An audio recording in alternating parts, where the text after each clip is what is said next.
I like to think of our time here on Earth as a story, told in multiple volumes, bounded by bookends on a shelf. The bookends are essential, as they hold up our story, yet they are the only things we have no control over. Bookends mark our entry and exit. Everything in between is our life on Earth. Every volume in between our birth and our death, we have a role in creating. We are brought up to dream and envision what our story might be. We dream of love, goals, ambitions, and adventures. The things we dream of are part of what makes up our story. But our trials, tribulations, struggles, and losses are also part of our story. All of these things are what makes the human story so wonderful, so rich, and so complex. However, for many, facing the prospect of writing the last chapters in our story is difficult, if not denied. Aging and the effects of growing older are not for the faint of heart, yet they are inherently part of our story. Watching loved ones encounter their final chapters can be difficult and painful as well, often met with resistance, fear, even anger. These difficulties ahead can be met by different paths. One path, a path with purpose, can engage these last chapters with a sense of dignity, grace, and peace. As with every path, it takes courage to take the first steps.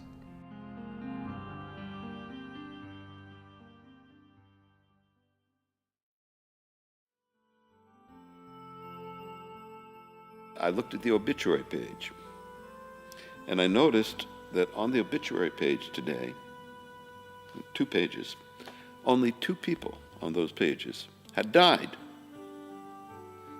Most of them had passed away. A couple of them had passed, which kind of took my mind to the left lane on the interstate. They passed. Who did they pass? And a couple of them had just gone home. I have seen people who rest in the arms of Jesus, which is an interesting image. But at least in the obituaries here in Atlanta, not many people die. And I think there's a stigma in society that makes us feel like we're weak if we ask for help, that we're not strong. And the fact that the 2 strongest people I've ever known were able to ask for help means it's okay. And the way we frame death, it's kind of framed as a scary thing, as something to be avoided at all costs, and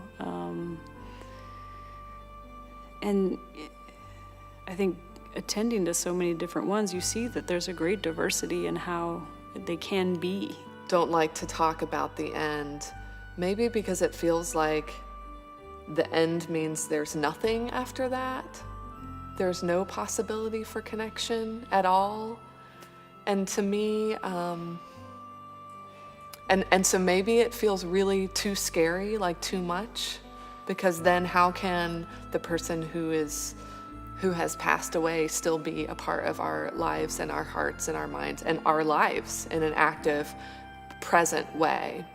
And to me, it feels like there's not a lot of room for that in the way we think about death and dying here or in the United States. Maybe because we're lacking a lot of rituals for connecting with those who have passed, or that we're so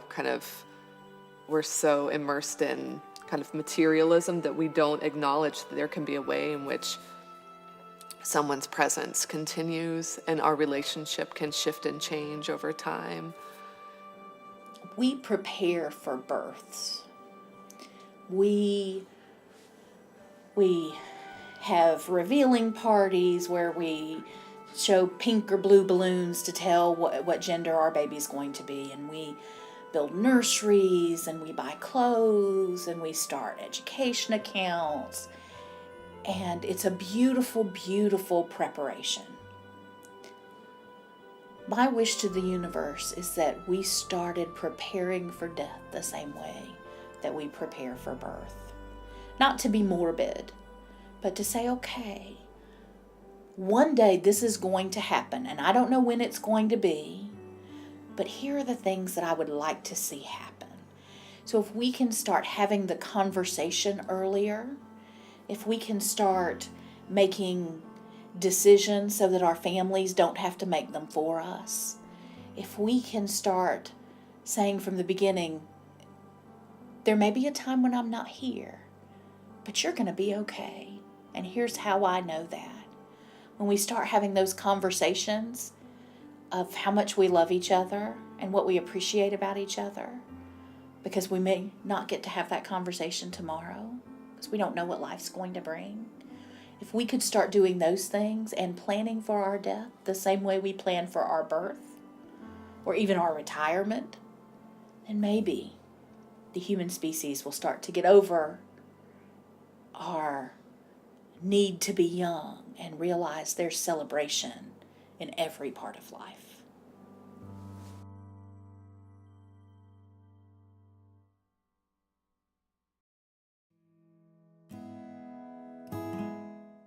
And so how do we begin to talk to our children in a way in which we can celebrate the gifts of aging, the wisdom?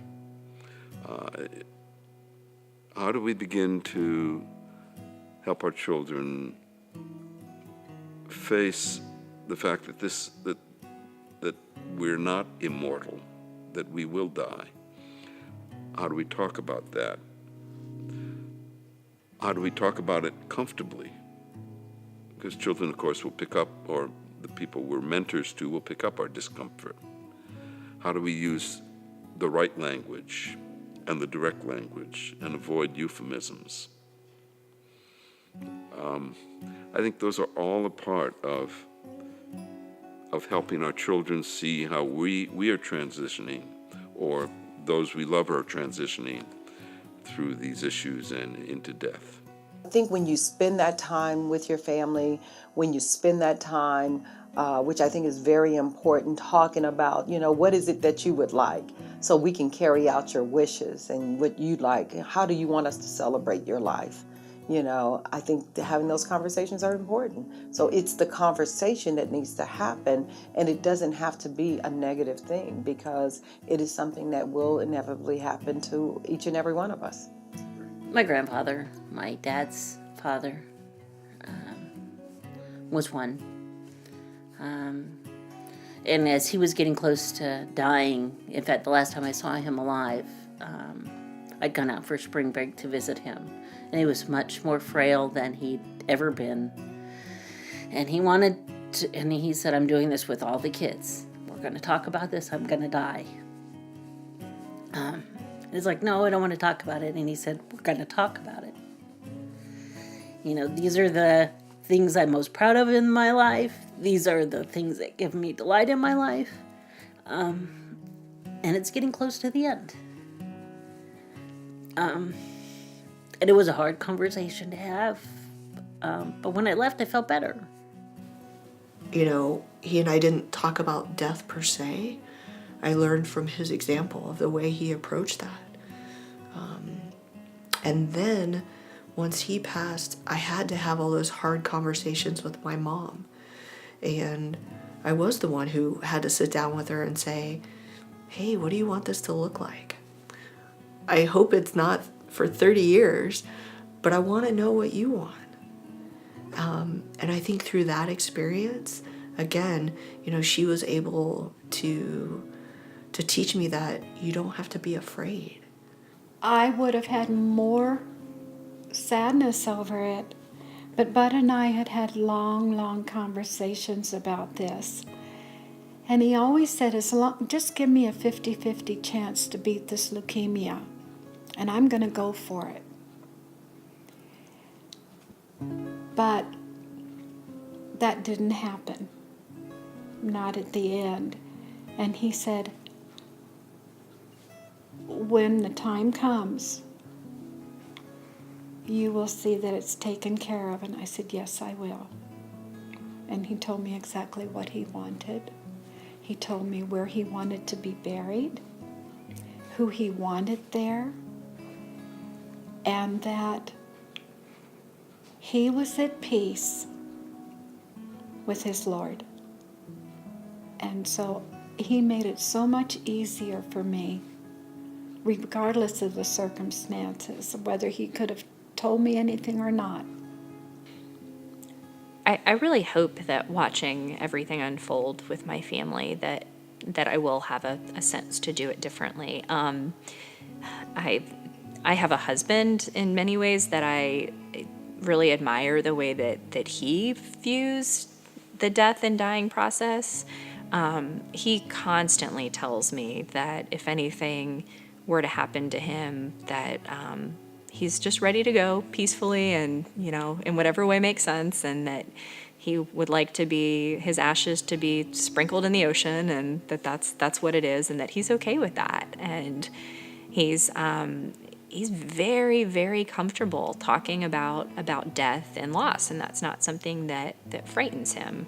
I think by nature of vocation and by nature of the time I've spent thinking about some interesting dynamics with my family and the way they process death, I hope I'm able to process it in a way that's as healthy as Sean processes it. And I think hopefully continued conversations with him about that will help me when I get to that point.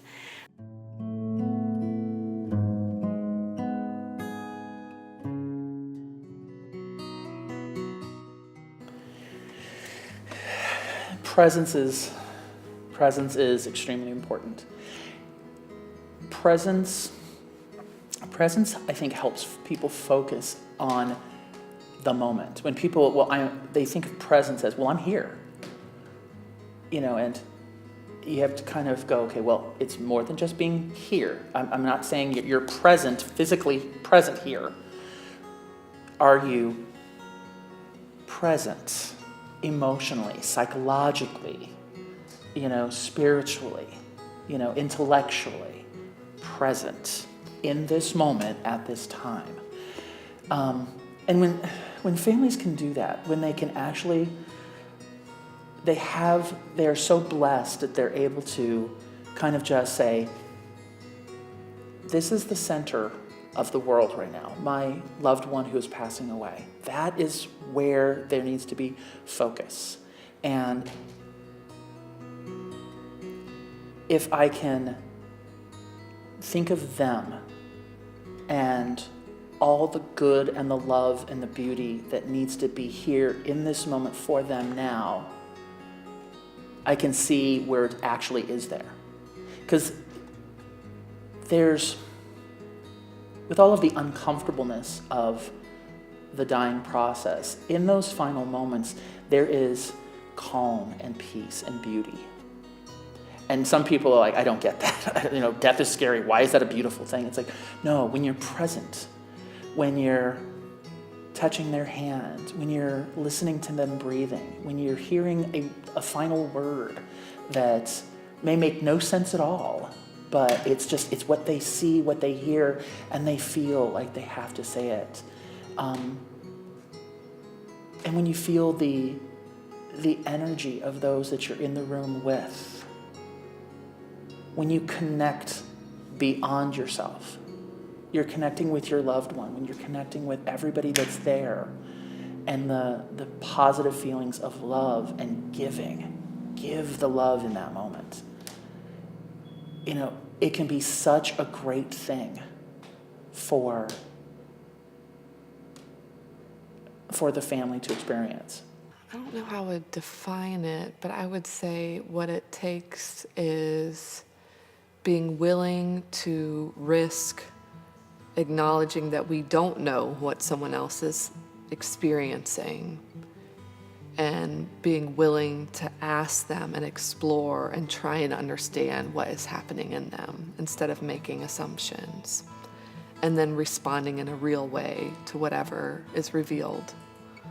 And so it's not just sitting silently with someone, although sometimes it can be, right? I mean, there are different ways to do that. But I would say risking acknowledging we don't know, we may be far away from the person that we're trying to be connected with, that the only way to get closer is to find out where they are.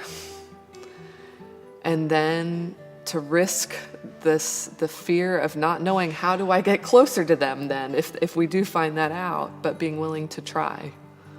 As we journey, we're getting them to understand, to have the families understand that sometimes we put aside our own personal feelings and thoughts and beliefs, and we just love our loved ones unconditionally, not with no judgment. And it sounds easy, but it's a very difficult thing to do, because we come in with so many different prejudices, and we come in with our own agenda. So when do we stop, put our agenda aside, and say, I'm just going to love them, and I'm going to do the best thing for them, because it's not about me. And that's my sometimes struggle, is to help families understand this moment and this time is all you're going to get. Don't make this about you. Make this about them. We have a level of discomfort. It is not a comfortable place to be when someone is struggling, for example, with relentless pain that will likely lead to death. I mean, that's just not fun. And what do we do in the midst of that kind of discomfort, going back to your question about discomfort? Often what we do is we try to talk our way through it, don't we? And when we're talking, we're filling the air where the discomfort seems to be with, unfortunately, sometimes platitudes that are not helpful, little snippets of folk wisdom and scripture and whatever, that are supposed to comfort. And I think what we all need to learn is how to sit with silence. And that is not easy. To focus a question very clearly, if there is a question, like you use the example, how are you feeling? Fine. How do you ask the next question that goes beyond the fine? And sit there. The folks who I have worked with who had anticipated the loss, absolutely being present to that loss happening in the moment was so meaningful, was a new and deep way of being in that relationship. So it's almost like having this well of depth to the relationship that can then be accessed.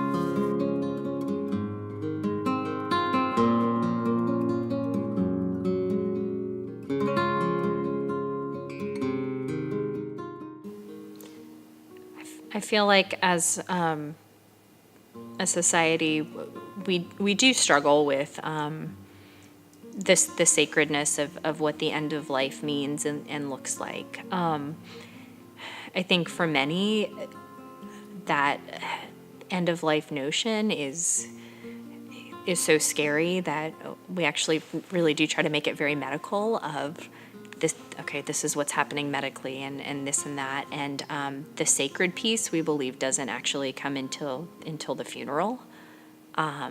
Which by our faith, actually, the sacred piece is there in the hospital room at the end of life, that God is in that space, and that person is then passing to some place that we know is much better than the space that we exist in now.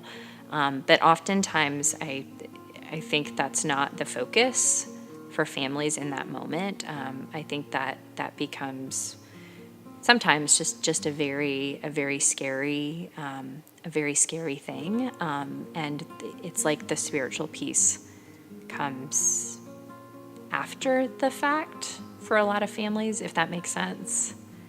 That we start to think about the spirituality at the funeral of, okay, we can talk spiritual now because we're no longer in the hospital. And that's really the joy of folks working in the chaplaincy profession, to hopefully bring that spirituality into that space.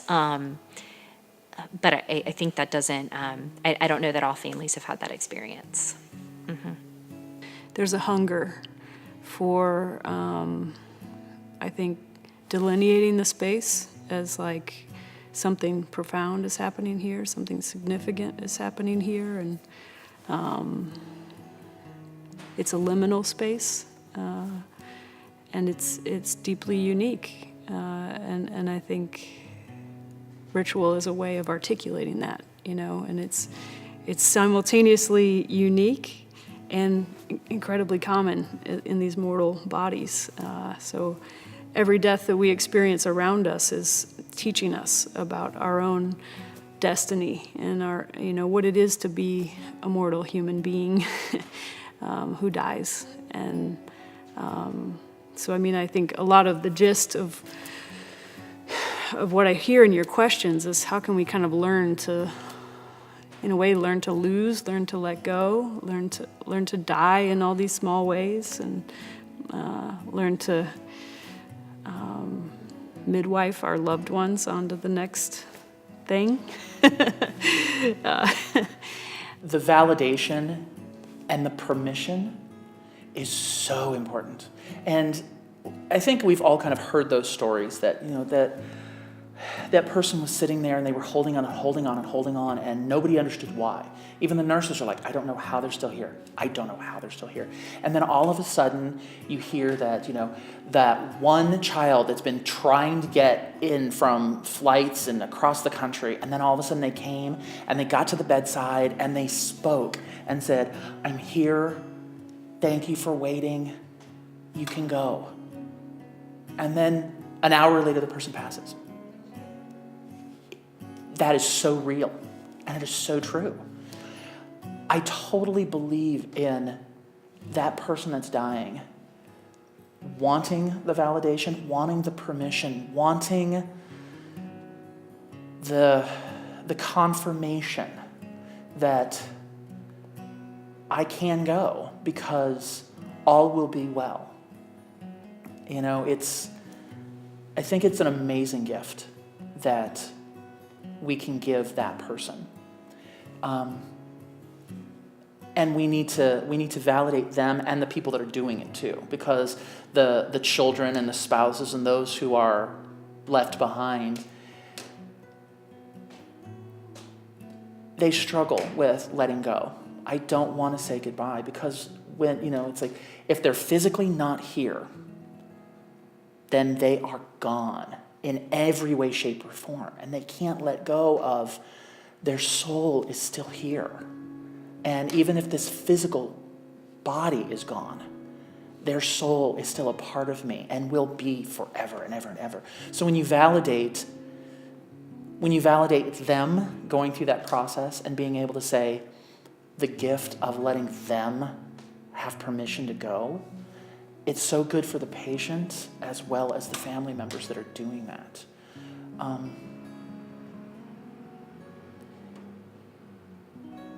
That for that person in that bed, they certainly, this is the first time they've ever done it. Of course it's the first time they've ever done it. And it'll be the only time they ever do it, When you actually think about, when I'm in my last moments, and, we all hope to be in a bed, comfortable, surrounded by people we love and care about. And if all we can do is hear them laughing and talking about love and joy, and we hear them say, you gave me so much. You gave me courage. You gave me pride. You gave me love. You gave me everything who I am and everything who your grandchildren will be. And you are a legacy that is going to live for centuries. Generations are going to be benefited because of everything you did for me. Thank you for giving that to me. What better thing that you could hear other than God saying, job well done? When you want to take those final breaths and you want to cross over into this next phase of existence with God, and all you know is, I did a great job. my friends, my family, the world is going to have a little piece of me. And I can go. You know? What amazing validation that you have that and you know you're leaving the world in a great place. So I've seen it. I've seen it happen. And, you know, I've tried to encourage it, you know, and when I've seen people do it, I always I let them know that is an amazing place where you are right now, where you're able to just give them that permission, give them that send-off. Let them know it's like, you know, you have touched me so much, and I am so sad that you will physically not be here, but I am joyful in knowing that your soul will be a part of me and a part of generations to come. Oh, it's truly an amazing experience to see and feel when you're with families going through that, and they're able to be in that place. That's wonderful.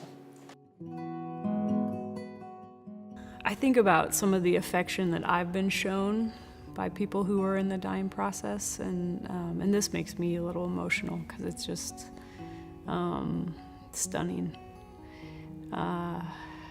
This sense of, like, I'm brand new to this person on their deathbed, and they're showing me this incredible love and gratitude. That I had a patient just one of those patients that just deeply impacted me, and her last words to me were, "I love you." And recently I had a patient that really reminded me of her, and she touched my face and she said, "You're so beautiful." And well, you know what a gift when those filters are down, and you know.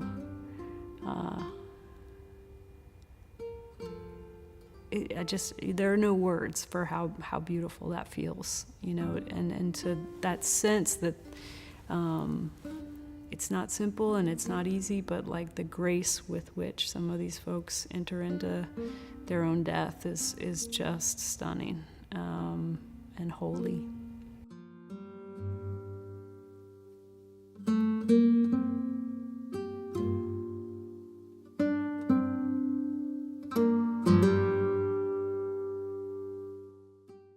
It's a matrix, you know, and I think some themes that I would tease out, you know, folks who are willing to kind of engage their grief and name it and start to do the work of saying goodbye, you know, and that comes in big ways and small ways.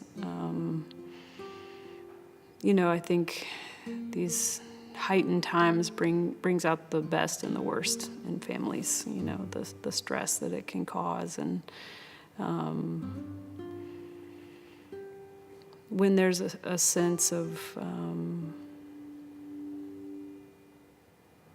saying what needs to be said, I'm always inspired by the courage that can come and the clarity that can come, and when people kind of take the opportunity to be, you know, to take some risks with their loved ones, to kind of step into that intimacy. I think that can be really precious, you know. It's powerful to see people articulate their worldview.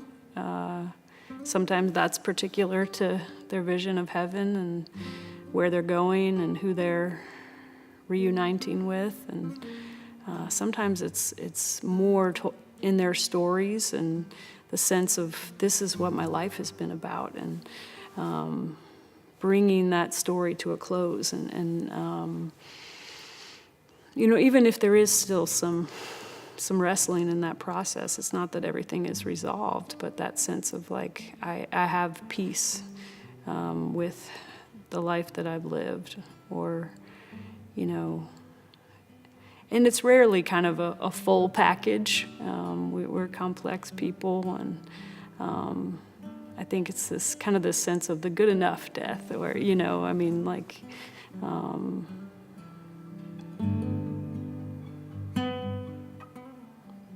but there is some real beauty that can flow, that's so much bigger than any of us. And in a way, it's our job to try to get out of the way of that beauty and that natural process. You know? Being able to prompt and redirect and get people back in the good places can be so beneficial for the person themselves, as well as that ripple effect, that it just starts affecting everybody else in such good ways toward, let's take away the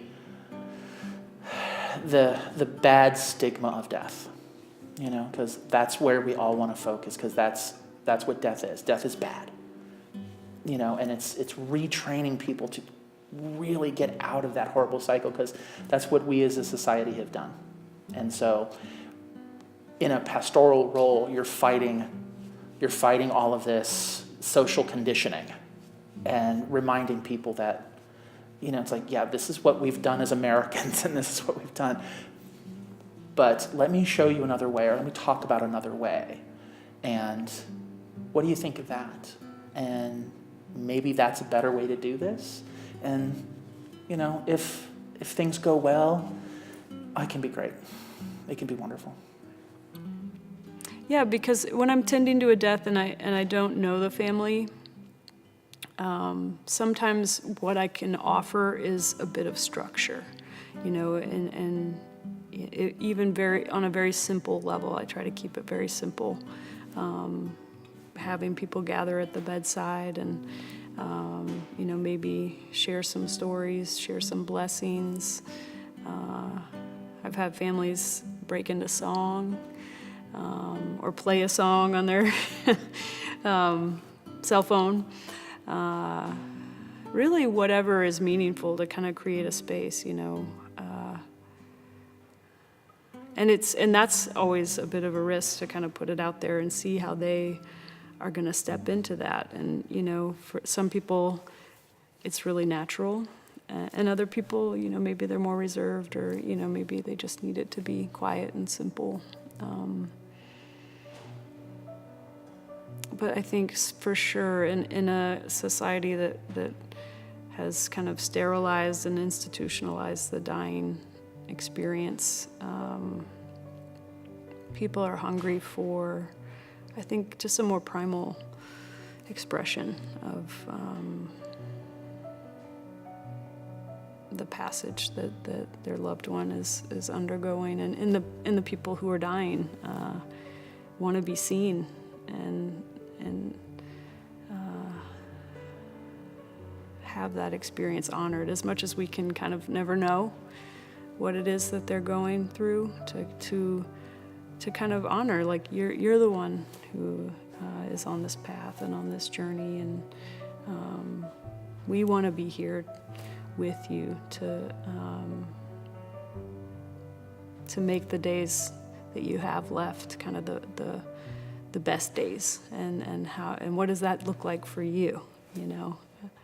Maybe it means tasting some ice cream or some whiskey, or having your dogs close by, and even that conversation is so life-giving, not the least of which for us who get to be alive and get to stay alive for the time being, and they get to be reminded about kind of the simple joys, and the sensory experience that it is to be in a body. I spent a lot of time in ICU, and I don't know why I'm drawn to ICU.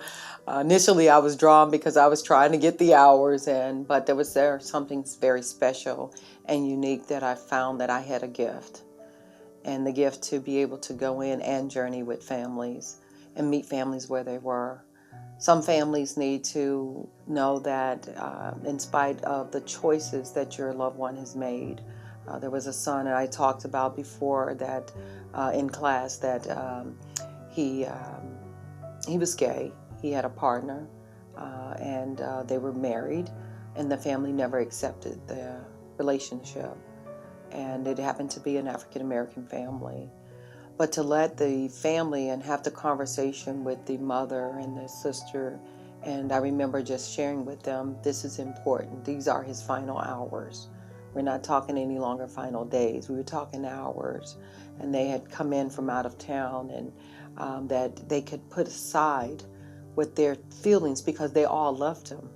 We all loved him. So what would it be like for the people that loved him to be by his side as he leaves this earth, you know? And I just kind of shared with them how that would make him feel. So it's trying to, as we journey, we're getting them to understand, to have the families understands that sometimes we put aside our own personal feelings and thoughts and beliefs, and we just love our loved ones unconditionally, not with no judgment. And it sounds easy, but it's a very difficult thing to do because we come in with so many different prejudices and we come in with our own agenda. So when do we stop, put our agenda aside and say, I'm just going to love them and I'm going to do the best thing for them? And I think a lot of the work that we did in hospice, you know, where the family and the patient were preparing to die at home, was educating them kind of about what to expect, you know.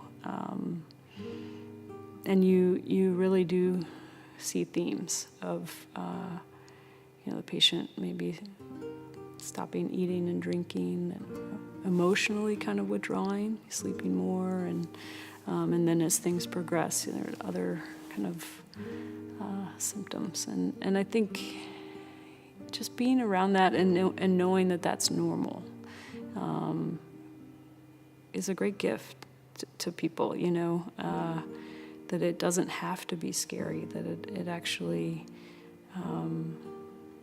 when I think of some of these good deaths, I think of how powerful it was for these family members to get to participate in that. And that's people of differing generations too, you know. Sometimes young people can be involved, and it is a form of education and normalizing what we're all signed up for. And I think that's something that I carry away. I always talk about how my work is deeply humanizing. That how could I not think about the limited time that we have here, and not in a way that feels actually overly negative. It actually feels like a real call to be here and to really be here. And that sense of kind of what matters at the end, and what people really lift up as what's been most important in my life. I think that is that's a treasure.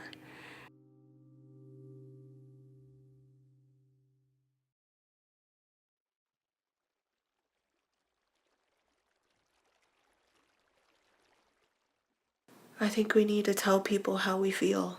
I think too often when you care about somebody, when you love somebody, you don't tell them, and you don't tell them enough. And I think that how many people in this world either, you know, they get bullied, they commit suicide because they don't feel like they're loved. Tell people, right? Be present in their lives. Take the time, make the effort. It's worth it. I think about this sign over here that says "You are loved," and just the transformational power of love, and we get to participate in that. It all comes down to love. It can't be anything other than love, because that's what God is. Humanity will be so much better if we really focus on being in relationship with other people. Live every day the best you can live it. Laugh whenever you can. Stuff doesn't matter, people matter. Maybe it fits with what I said before, being open to the unknown in one another. There's something about love in there too. Seeing the gifts of that experience rather than being afraid of that. I wish that for myself too. That we love one another as we love ourselves. And I think that's the tough things, because not everybody loves themselves. So getting to a place where you learn to love yourself so you can love others. We have to find a way to love even the unlovable. One piece of guidance as we are facing change, whether it's whatever the change might be. I think the one piece of guidance is this. Change is inevitable. It's going to happen. Diminishments will accumulate. So the challenge is not to deny them or to fight them, but to accept them.